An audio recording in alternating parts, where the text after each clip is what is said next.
رئيس الوزراء حكومة فدرال كاي سوماليا مدن حسن علي خيري يا مدح حكومة دولة قبلات الصومالية دي قلمدوق شي محمد شاكر علي حسن ayaa kulan la qaatay xubnaha guddiga qabanqaabada shirweynaha dibishsiinta Galmudug oo ka soo laabtay socdaal ay ku marayeen deegaanada Galmudug. Kulanka ayaa looga hadlayay dardargelinta qorshaha dibishsiinta Galmudug iyo sidii looga miradhalin lahaa shirweynaha Dhuusamareeb ka furmaya Agost 5 2019 ee la isugu keenayo dhammaan beelaha Galmudug si la isugu diyaariyo dhismaha Galmudug loo dhan yahay.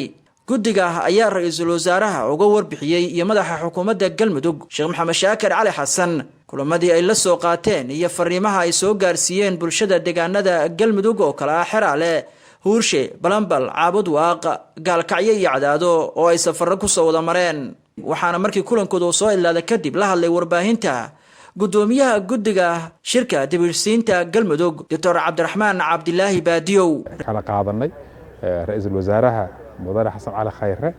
iyo sheekh shaakir oo ah gudoomiyaha xukuumadda Galmudug ayaan caawa la kulanay waxaan siinay warbixintii iyo waxyaabaha soo aragnay waxaan u sheegnay tabashooyinka dadka meelaha kala jooga oo ay tabanayeen markaan la kulanay waxaan u sheegnay dadka reer Galmudug meel kasta ay joogaanba inay noosh cadeeyeen inay diyaar u yihiin inay ka soo qayb galaan shirka ka dhici doona Dhuusamareeb tabashooyinka ugu muhiimsan ay qabeen inay ahayd arrimaha amniga inay hubiyaan inay meesha ay tahay meel aamin oo la isugu imaan karo ayay noo sheegeen waxay noo garantiireen muxuu ahaa labaduba waxay noo garantiireen Sheekh Shaakir iyo Prime Minister waxay noo garantiireen amniga magaaladan inuu noqdo amni la isku halay karo noqonayo saas ay noo sheegeen waxa kale oo noo sheegay Sheekh Shaakir in magaalada dadka jooga ay abaabuleen oo dadku ay guriyay degi lahaayeen iyo si loo soo dhaweey lahaa iyo taabasho weyn ee magaalada ka socoto oo dadku ma taqaana marxabaysiinteedu ay diyaar yihiin